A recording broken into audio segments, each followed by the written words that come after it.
Hello అండి, అందరికీ ఎలా ఉన్నారు? అందరూ బాగున్నారు కదా? మా ఊరు వెళ్ళామని చెప్పాం కదా. మరి కట్టెల పొయ్యి మీద బిర్యానీ చేయాలని ఈ రోజంతా ప్రిపరేషన్ అయితే చేస్తాను. పైన వర్షం పడతా ఉంది, అయినా పొయ్యి మీదే చేయాలని ప్రిపేర్ అయ్యాము.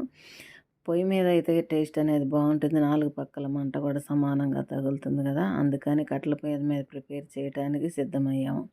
కట్టెలేమో తడిసిపోయి ఉన్నాయి, పైన వర్షం పడుతుంది. ఊదటమే సరిపోయిందండి. ఊదటం ఇప్పుడైతే మంట బాగా అంటుకుంది.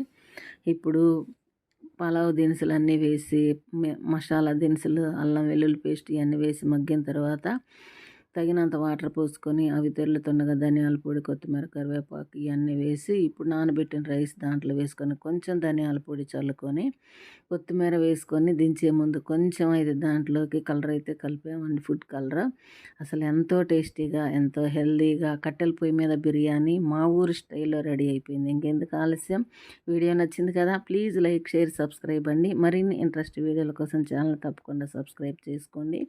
3 కేజీల చికెన్, 3 కేజీల రైస్ మా అందరి కోసం.